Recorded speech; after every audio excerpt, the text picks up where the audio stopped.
Hola, buenos días. Bien, vamos a continuar nuestra temática de la segunda venida de Cristo. Una temática sumamente interesante que tiene muchas aristas. Nosotros queremos pasar por todas ellas y queremos que todos entendamos qué es lo que dice la Biblia respecto a la segunda venida de Cristo. Recuerden, Jesucristo muere en manos de los romanos, resucita y más de 500 hermanos lo vieron a la vez. Unos ángeles aparecen tratando de explicar que Él vendrá por segunda vez. La promesa de estos ángeles era que Jesucristo vendrá tal cual como le vieron ascender al cielo.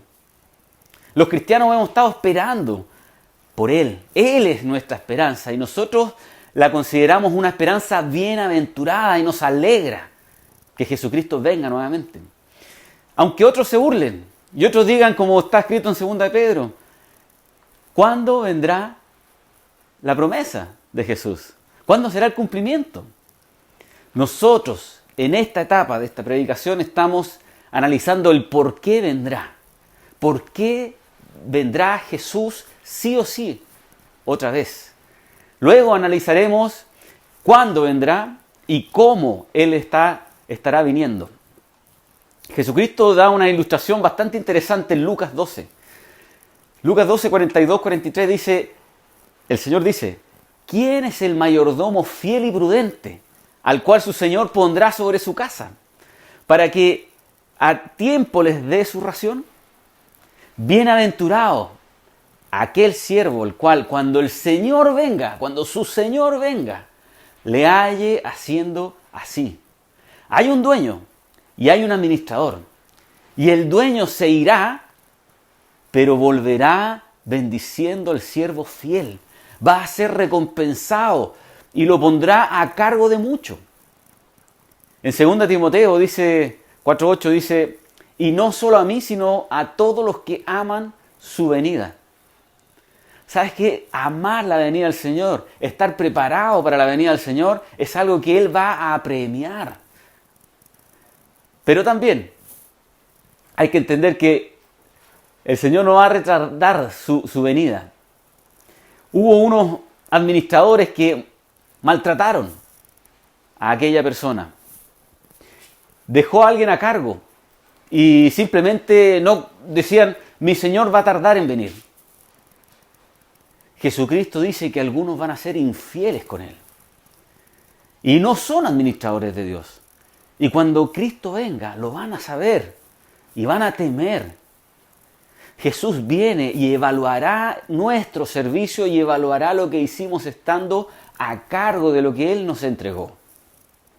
De alguna manera el juicio que viene será más duro y más severo para algunos, porque sabían lo que venía y no tomaron en cuenta lo que el Señor les dijo. Lucas 12:42 dice, a quien se le ha dado mucho, mucho se le demandará.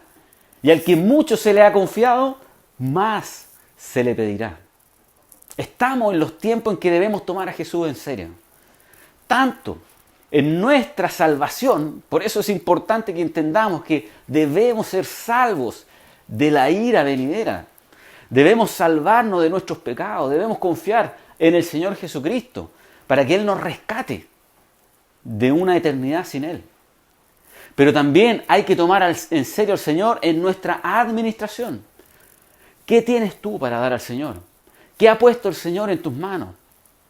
Está la esperanza gloriosa de Jesucristo y vendrá a premiar a quienes hayan sido fieles. Hoy día nosotros estamos en esta línea de tiempo, en el final de la línea verde de la iglesia. Estamos en un tiempo en que se termina este periodo llamado gracia, llamado regalo de Dios para ser salvo. Este periodo llamado iglesia se acaba con el rapto, el arrebatamiento de la iglesia.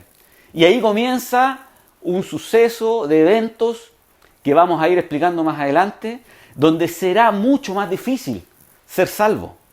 Hoy es el momento de aceptar al Señor Jesucristo. Entonces, vamos a seguir viendo esta temática, el retorno a Jesús y por qué Él debe retornar a la tierra. Es necesario. Nosotros ya vimos 3 razones fundamentales la semana pasada de por qué Cristo viene.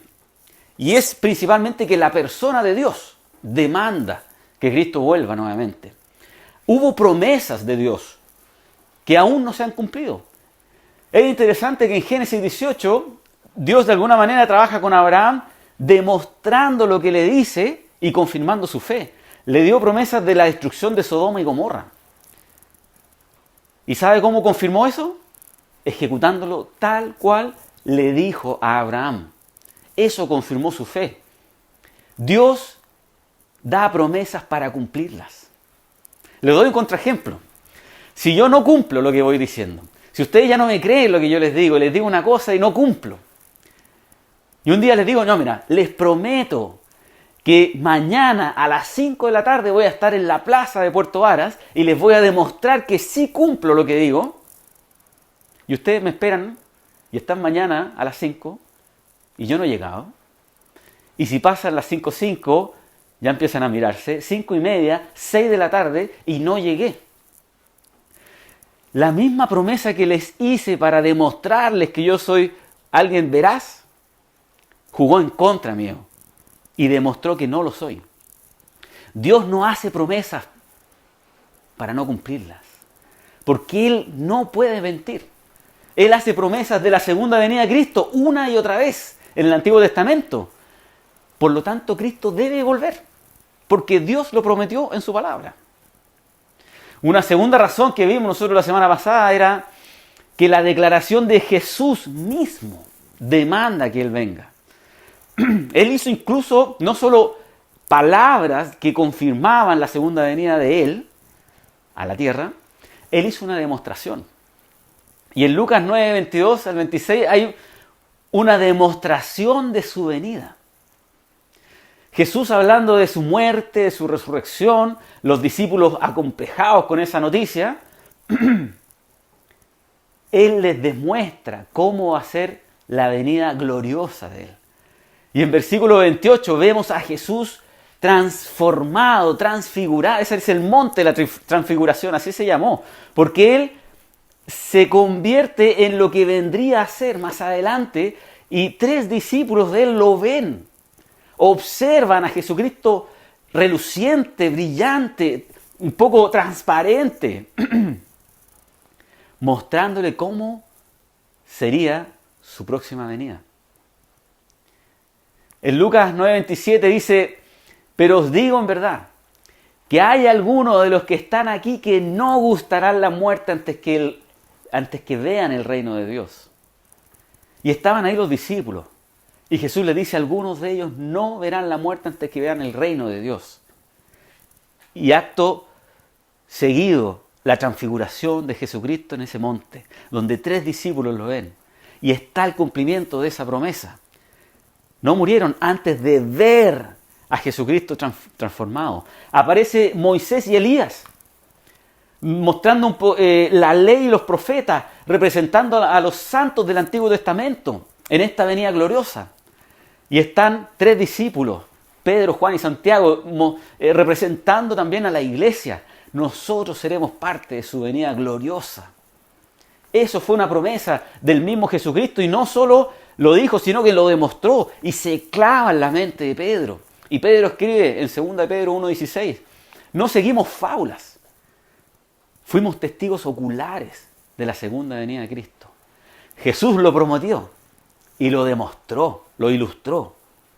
Por lo tanto, Él debe regresar. Y la tercera razón que vimos la semana pasada era que el Espíritu Santo también lo demanda. 2 de Pedro 1:19. Tenemos una profecía más segura, dice Pedro, y que no tiene interpretación privada. Mira qué interesante. No es que yo lo entienda de una manera y tú lo entiendas de otra. La Biblia dice una cosa. Hay un cuadro profético mostrado y demostrado. Y es eso lo que debemos creer. El Espíritu Santo inspiró a autores del Nuevo Testamento una y otra vez a hablar de la venida de Cristo. Decía el Espíritu Santo en la promesa que antes del reino vendrá la estrella de la mañana.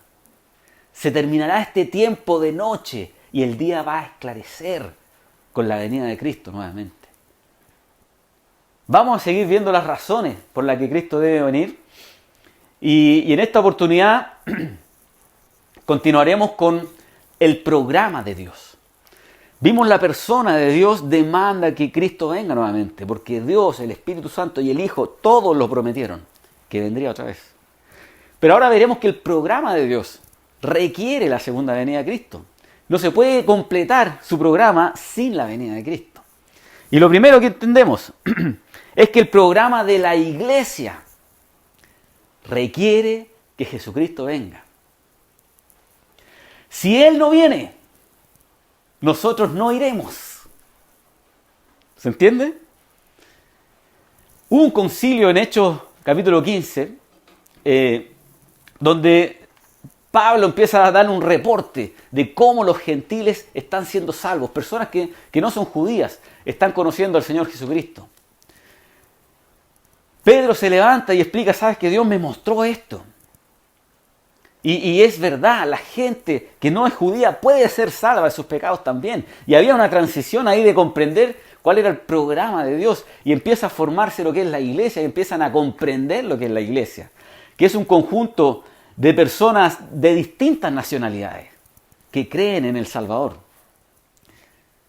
Y en Hechos 15:14 dice, Simón ha contado cómo Dios visitó por primera vez a los gentiles para tomar de ellos pueblo para su nombre.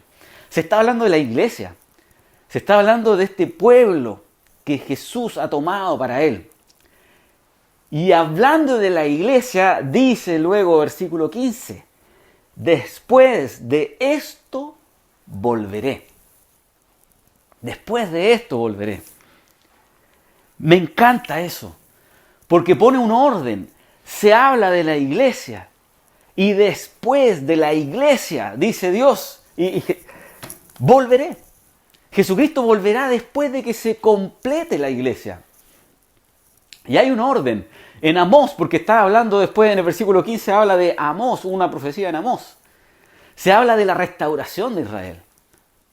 Pero interesante que en Hechos se haya dicho, aquí está la iglesia, un pueblo que Dios está tomando. Y después de eso, se restaura Israel. Después de la iglesia. Dios, en el versículo 14, está visitando naciones para tomar pueblo. Y luego debe regresar. Y en el versículo 17 dice, veamos, el resto de las naciones vendrán ante el Señor. Y eso va a ocurrir durante el milenio, durante ese reinado de Jesucristo en la tierra. El resto de las naciones se someten a Jesús y tendrán que ir ante Él. Nada puede pasar con Israel hasta que Dios termine con la iglesia. La iglesia termina con la venida de Jesucristo. Y después de esto, Dios lidia directamente y encara a Israel. El rapto, queridos, y entendamos esto, el arrebatamiento es antes de la tribulación, no durante ni después. El rapto es antes del reino milenial de Cristo. Hoy seguimos en este versículo 14, Dios visitando gentiles, visitando las naciones y tomando pueblo para Él. Y tú puedes ser parte de su pueblo si le reconoces como Señor y Salvador.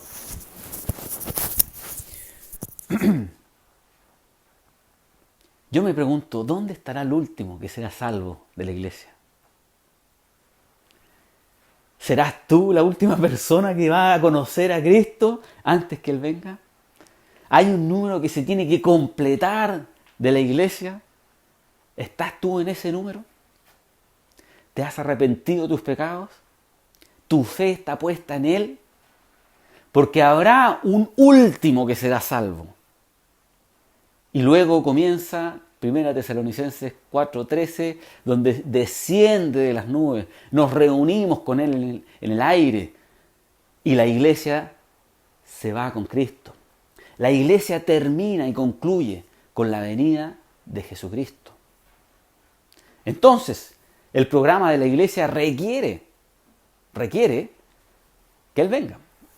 Es interesante otro cuadro que el Señor nos da de un matrimonio, unas bodas. Y dice 2 Corintios 11:2 respecto a la iglesia.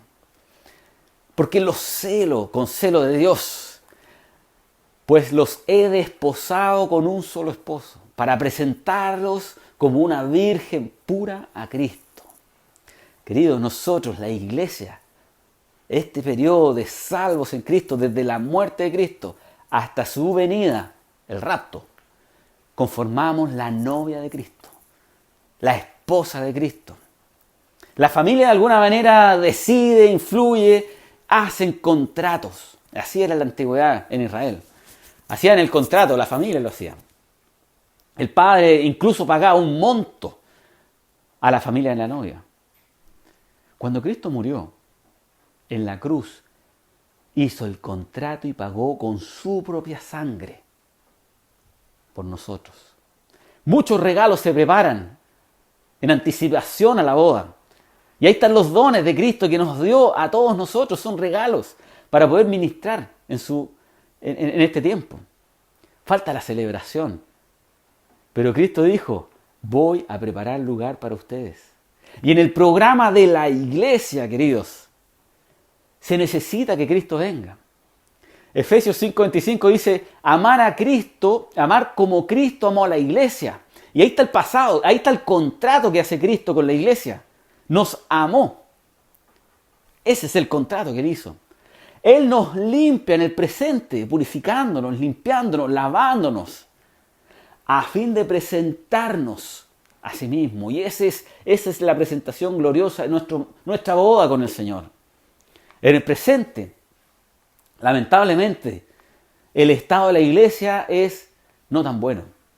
En 1 Timoteo 4, fíjense, dice que muchos tendrán apostasía, se alejarán de Dios, se alejarán de su doctrina. Incluso verán doctrinas de demonios. Son signos del fin. Hay falsos maestros, hay iglesias carnales y serán juzgados por el Señor. A los que saben se les va a demandar. Y 2 de Pedro dice que muchos tuercen la palabra de Dios para su propia perdición. Son señales, querido. Hoy día estamos frente a iglesias tremendamente carnales, pecaminosas, porque alejan a las personas de la verdadera doctrina del Señor. Entonces el programa de la iglesia lo demanda. Pero también el programa de las naciones demanda la venida de Cristo. No solo la iglesia está esperando su venida, sino que las naciones, los pueblos, los países, la gente está esperando. Y te vas a dar cuenta por qué. Hay un juicio que Dios y Jesucristo lo tiene que hacer hacia las naciones que no han aceptado a Cristo. Juan 5:22 dice que todo el juicio se le dio al Hijo. Y si alguien va a juzgar a las naciones, si todo el juicio se le dio al Hijo, Jesús debe regresar para cumplir aquella promesa. Es una realidad. Joel es un libro precioso que habla de aquellos días y en aquel tiempo. Joel 3:1. Esas son palabras de su segunda venida. Son palabras que aquel día, aquellos días habla de su segunda venida. Por lo tanto, versículo 12 dice luego, despiértense las naciones, porque allí me sentaré para juzgar a todas las naciones alrededor. Jesucristo debe venir en esa segunda venida, en aquellos días, en aquel tiempo, debe venir para juzgar a las naciones que no aceptaron a Cristo, que se rebelaron, incluso ellos se reúnen para ir contra Jesucristo en esa gran batalla del Armagedón. Y de alguna manera el Señor permite que se reúnan en el valle de la decisión. Todo eso está escrito en Joel. Y dice, desde Sión rugirá, desde Jerusalén rugirá. Y va a haber un grito, y va a haber una batalla en que Jesucristo vence a las naciones y toma el poder de esta tierra. Mateo 25:31 dice que serán reunidas delante de Él todas las naciones. Se van a reunir las naciones y los va a separar unos de otros. Todas las naciones. Entonces dirá a los que tienen a la izquierda, apartaos de mí, malditos, dice, al fuego eterno preparado para el diablo y sus ángeles. Y el versículo 46 dice que irán a un castigo eterno y los justos irán a la vida eterna. Jesucristo va a tomar a todo el pueblo, todos los países, todas las naciones, y los va a separar entre los que creen en Jesucristo, los que confiaron en Él, los que le creyeron a su palabra, y los que no. Y va a haber juicio, y ese juicio lo hace Jesucristo. En Apocalipsis 14:40 dice, miré y he aquí una nube blanca, y sobre la nube uno sentado semejante al Hijo del Hombre, que tenía en la cabeza una corona de oro y en la mano una hoz aguda. El programa de Dios es que en la tierra las naciones serán juzgadas y el juez será Jesucristo. Por lo tanto, Jesús debe regresar para juzgar a las naciones. Otra razón es que el programa para Israel demanda que Jesucristo vuelva. Romanos 11, 25, 26 dice, porque no quiero, hermanos, que ignoréis este misterio, para que no seáis arrogantes en cuanto a vosotros mismos, que ha acontecido a Israel endurecimiento en parte, hasta que haya entrado la plenitud de los gentiles y luego todo Israel será salvo. De alguna manera Israel se volvió ciego hasta que se complete el número de los gentiles que va a ser salvo. Y entonces Israel será salvo. Esto aún no acaba. Dios aún sigue trabajando con los gentiles, los que no son judíos. Y con los judíos también, que le aceptan. Pasan a ser de la iglesia. Pasan a ser la novia también. Él arma un solo pueblo. Y se debe completar la iglesia. Y después de esto, Israel va a ser salvo. Israel no puede ser salvo si Jesús no viene. Si Jesús no viene, Israel no puede avanzar a su restauración. Y uno pregunta, bueno, ¿y cada uno de los israelitas va a ser salvo? ¿Esa es la promesa? Lamentablemente no. En Ezequiel capítulo 20 habla claramente. 20:38 dice, y apartaré de entre vosotros a los rebeldes. No todos los judíos serán salvos. Algunos deben ser quitados primero. Y son porque se han rebelado contra Jesucristo. No han confiado en Él como su Mesías. Entonces, queridos, el clímax y el cumplimiento de la iglesia, de las naciones y de Israel demanda que Jesús venga.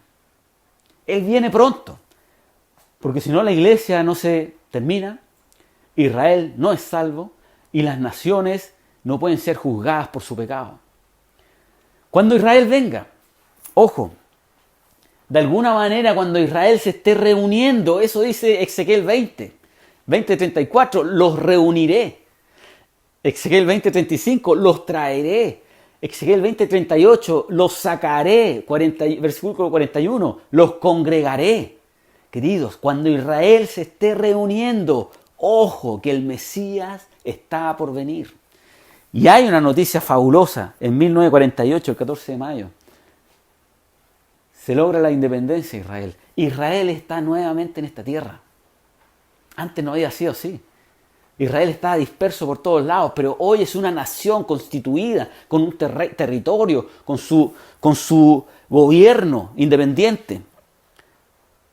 Incluso el gobierno de Israel ayuda a todos los israelitas que quieran regresar a establecerlos dentro de su territorio. Hay un ministerio dedicado a eso. Cuando Israel se esté reuniendo, el Mesías tiene que venir. Esa es la cronología en Ezequiel capítulo 20. Y va a ser un gobierno de Cristo extraordinario. Salmo 72 habla es un bello salmo acerca del reinado y el gobierno de Cristo. Una vez que Israel sea salvo, establecerá su reino de paz. Jesucristo vence la violencia. Jesucristo elimina la pobreza. Jesucristo aplasta al opresor. Versículo 19 dice que será en la tierra. La tierra será llena de su gloria. Su reinado es aquí. Isaías 2, del 2 al 3, dice que acontecerá en los postreros tiempos, que será confirmado el monte de la casa de Jehová como cabeza de los montes. ¿Sabe lo que es monte? En la Escritura son reinos, son gobiernos, son autoridades, son reinados. Y el reinado de Jesucristo va a estar por todos los otros montes, todos los otros reinados. Él será exaltado sobre los collados. Correrán a él todas las naciones y vendrán muchos pueblos y dirán: venid, subamos al monte de Jehová, a la casa de Dios de Jacob. Y nos enseñará sus caminos. Y caminaremos por sus sendas, porque de Sión saldrá la ley y de Jerusalén la palabra de Jehová. De Sión, de Jerusalén saldrá la ley a todo el mundo. Así va a reinar Cristo. Isaías 11 dice que es una lectura tremenda el reinado de Cristo. Mejor lo leen ustedes. Todo el capítulo es precioso. Isaías 63 dice: andarán las naciones a tu luz y los reyes al resplandor de tu nacimiento. Se someterán los reyes a Jesucristo. Los presidentes, digámoslo así hoy día, las instituciones.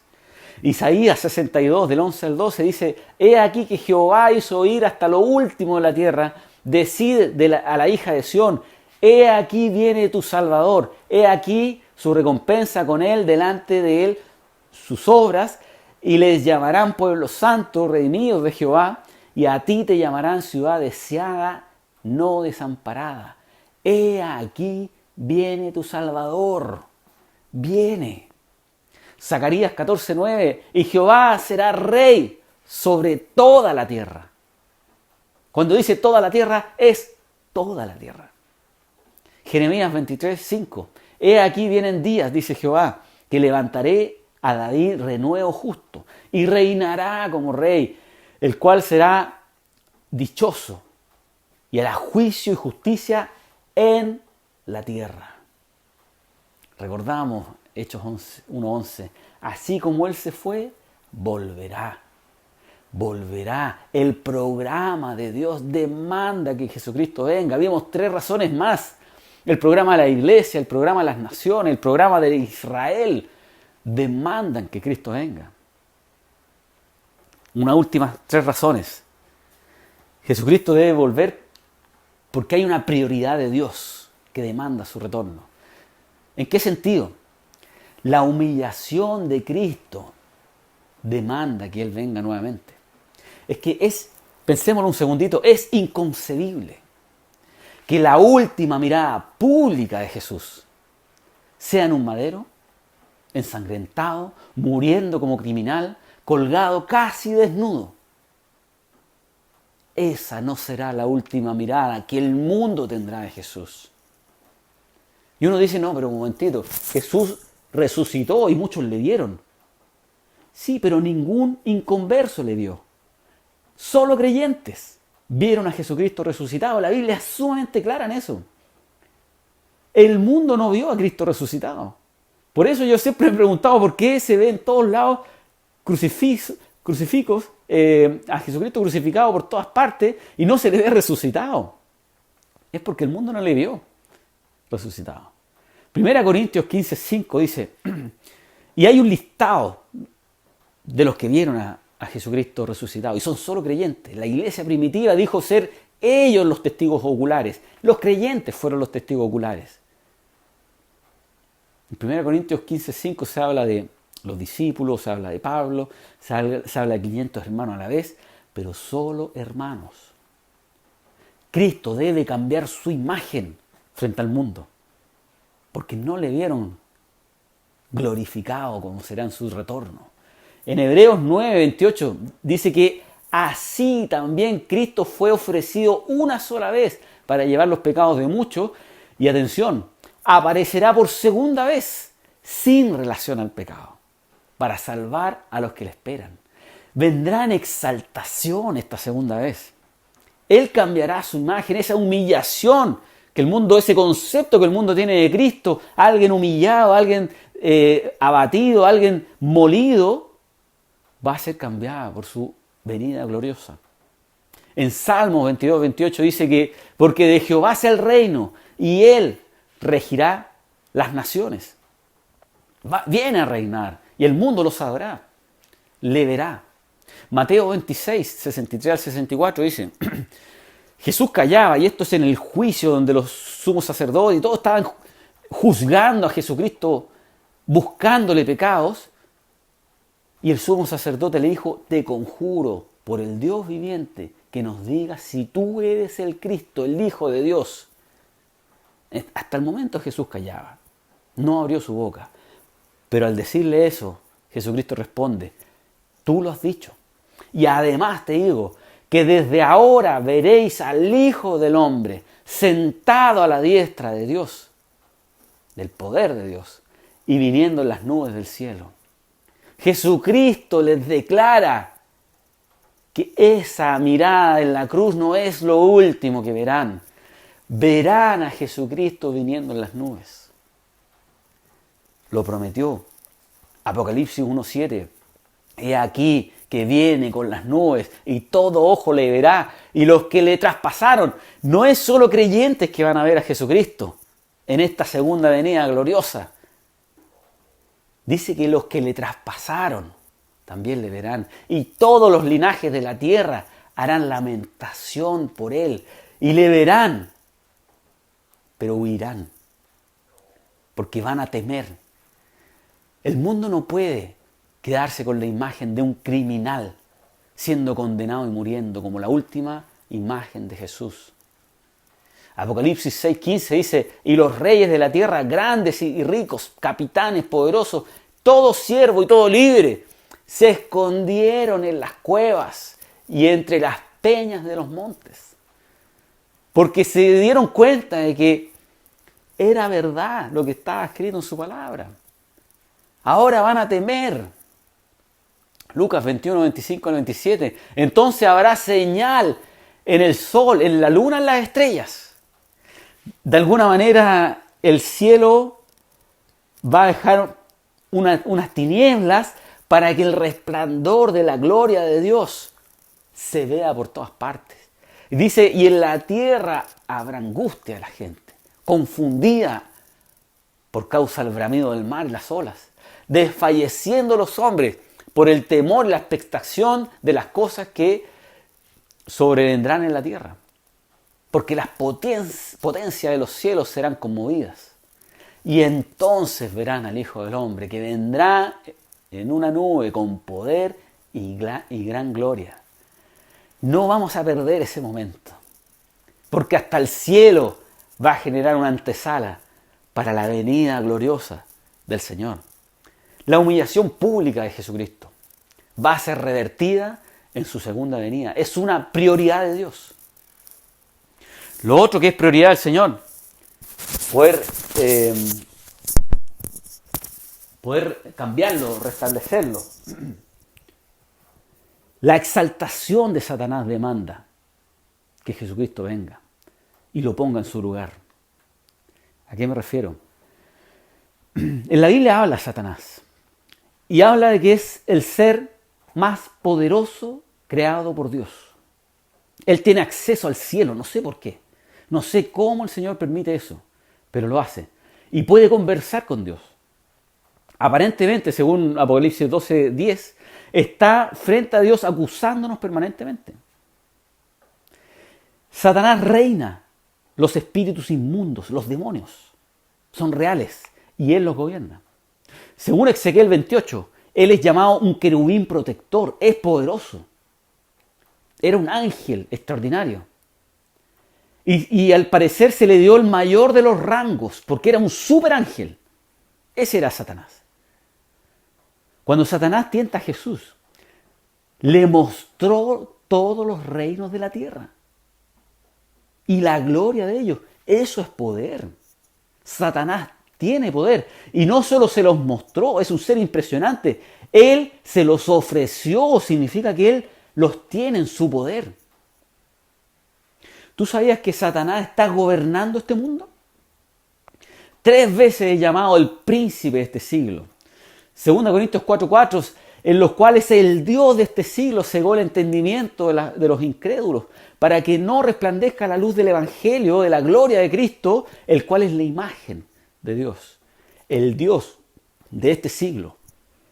En 1 Juan 5:19, sabemos que somos de Dios y el mundo entero está bajo el maligno.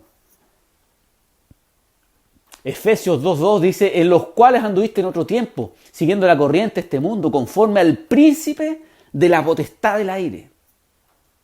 El espíritu que ahora opera en los hijos de desobediencia. Satanás lleva miles de años influenciando, recibiendo adoración. Él es un usurpador, se robó el derecho a reinar. Dios se lo dio a Adán, le entregó el señorío a Adán. Y Adán lo perdió ante Satanás. Y desde ese tiempo Satanás gobierna de alguna manera.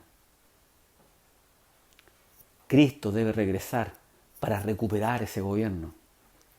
¿Quién le va a quitar el reino a Satanás? No va a ser un comité, no va a ser una organización de Naciones Unidas, no va a ser una persona de este planeta, porque todos están bajo su dominio, de alguna manera. ¿Quién le va a quitar el reino a Satanás? Juan experimenta un tremendo dilema que lo hace llorar y lo expresa en Apocalipsis 5, del 1 al 4. Dice Juan, y vi en la mano derecha el que estaba sentado en el trono un libro, escrito por dentro y por fuera. Mucho que decir este libro. Sellado con 7 sellos. Y vi un ángel que pregonaba a gran voz, ¿quién es digno de abrir el libro y desatar sus sellos? Y ninguno, ni en el cielo, ni en la tierra, ni debajo de la tierra, podía abrir el libro, ni aun mirarlo. Y lloraba mucho, porque no se había hallado ninguno digno de abrir el libro, ni leerlo, ni mirarlo. El rollo escrito por todos lados. Los 7 sellos que hablan de los títulos de la tierra, que habla de la perfección de Dios en este juicio. ¿Quién va a tomar de vuelta la tierra? Nadie pudo. Y uno de los ancianos calmó a Juan y le dice, Jesús podrá hacerlo. Apocalipsis 5, del 5 al 7 dice, y uno de los ancianos me dijo, no llores, he aquí que el león de la tribu de Judá, la raíz de David, ha vencido para abrir el libro y desatar sus sellos. Y miré aquí en medio del trono de los 4 seres vivientes, en medio de los ancianos, está ocurriendo en el cielo, estaba en pie un cordero inmolado. ¿Quién es el cordero que ha sido inmolado? Jesucristo. Y tenía 7 cuernos, los cuernos hablan del poder, de autoridad. Tenía 7 ojos, los cuales son los 7 espíritus de Dios enviados por toda la tierra. Y vino y tomó el libro de la mano derecha del que estaba sentado en el trono. 7 es un símbolo de perfección. Los cuernos de poder. Será un poder perfecto. El cordero es el único que puede recuperar la tierra. Y se escucha un gran aleluya en el cielo cuando apareció el Cordero y pudo tomar el libro. Hay una razón por la que Cristo debe regresar. Y desde Apocalipsis 6 en adelante tenemos la historia de Jesús recuperando la tierra con muchos juicios. La razón es que Jesús viene a quitar el reinado oscuro de Satanás. Hebreos 2.14 dice, Él también participó de lo mismo, de la carne, Jesucristo, para destruir por medio de la muerte al que tenía el imperio de la muerte. Esto es el diablo.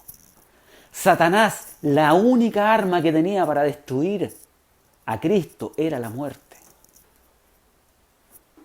Y Cristo le quitó esa arma. Apocalipsis 20 se describe cómo Jesucristo vence a Satanás. Lo ata, al final es soltado para engañar a la tierra nuevamente, pero luego es lanzado al lago de fuego, que fue creado para Satanás.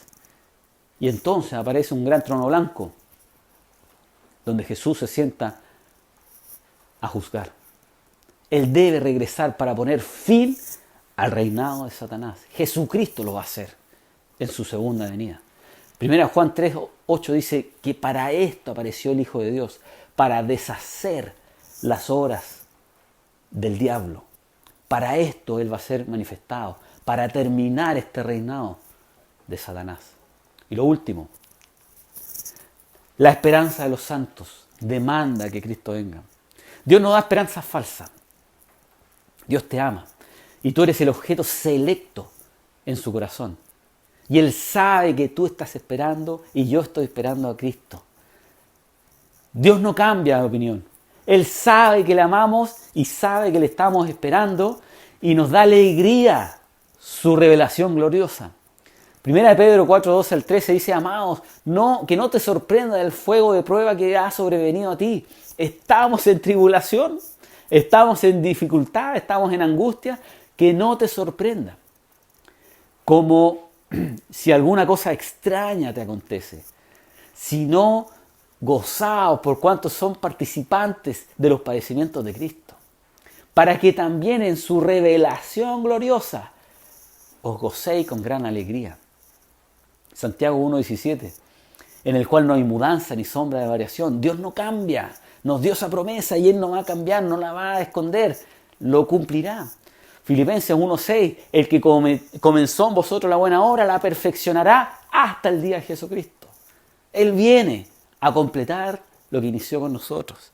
Segunda Tesalonicenses 1:7, y a vosotros que sois atribulados, daros reposo con nosotros, cuando se manifieste el Señor Jesús desde el cielo con los ángeles de su poder. Dios nos dio una esperanza y la cumplirá por amor a nosotros. Hay una cantidad tremenda de almas que están en el cielo y aún no han sido transformados sus cuerpos. Cómo la eternidad está hecha para disfrutarla con cuerpos glorificados, para maximizar nuestra estancia en la eternidad. Y hay almas que no tienen sus cuerpos glorificados. Cristo tiene que venir. Apocalipsis 6:10. Y clamaban a gran voz, diciendo: ¿hasta cuándo, Señor santo y verdadero, juzgas y vengas nuestra sangre en los que mueren en la tierra? ¿Hasta cuándo están clamando la venida del Señor en ese tiempo de tribulación? Los que crean en Él. 1 Corintios 15 se habla de la resurrección de los muertos, que están esperando la venida de Cristo para que eso ocurra. Los que creyeron en el Señor, los que han muerto confiando en Cristo, están esperando su venida. En Tito 2:13, y los que vivimos también, aguardando la esperanza bienaventurada, la manifestación gloriosa de nuestro gran Dios y Salvador Jesucristo. Primera Juan 3:2, sabemos que cuando Él se manifieste seremos semejantes a Él. Eso nos limpia, nos purifica. Y hay tanto versículo que habla de que nosotros estamos aguardando la venida de Cristo. Queridos, la segunda venida de Cristo es inminente. La humillación de Cristo tiene que ser revertida y lo hará en esta segunda venida. Satanás necesita su merecido y es solo Cristo el que lo puede vencer. Y los santos estamos mirando al cielo, esperando que Él venga pronto, ¿no? No hay duda que Él debe venir a la tierra para cumplir sus promesas, las promesas de Dios, de Cristo y del Espíritu Santo. Cristo debe venir a la tierra porque hay un programa para la iglesia, para las naciones y para Israel, que se concretan con la venida de Cristo, física y literal a la tierra. Y ahora vemos que la prioridad de Dios es que Él venga para restablecer esa humillación, derrocar a Satanás y cumplir la promesa que los santos estamos esperando. ¿Tú estás listo para la segunda venida de Cristo? ¿Arreglaste cuentas con Él? La segunda venida es en juicio. Hay que arreglarse con Él antes que eso ocurra. Tú puedes orar, puedes arrepentirte de tus pecados, puedes pedirle perdón y invitarle a entrar a tu corazón. Y sellar ese corazón con una salvación preciosa que Él puede dar. Les invito a orar. Dios, gracias te damos porque podemos confiar, Señor, en tu venida. Tu palabra se cumple una y otra vez. Y nos has demostrado 9 razones por las que tú debes regresar. Confiamos en eso. Y quienes no tengan certeza de su destino eterno, Padre, tú toca su corazón, que abran su corazón y te inviten a entrar a Él. Dale salvación, Padre. En el nombre de Jesús. Amén. Que el Señor les bendiga. Nos vemos en una próxima ocasión. Ya viene algo muy interesante que hablará de las señales y el rapto de Cristo. Lo que viene para nosotros la iglesia. Muchas bendiciones. Chao.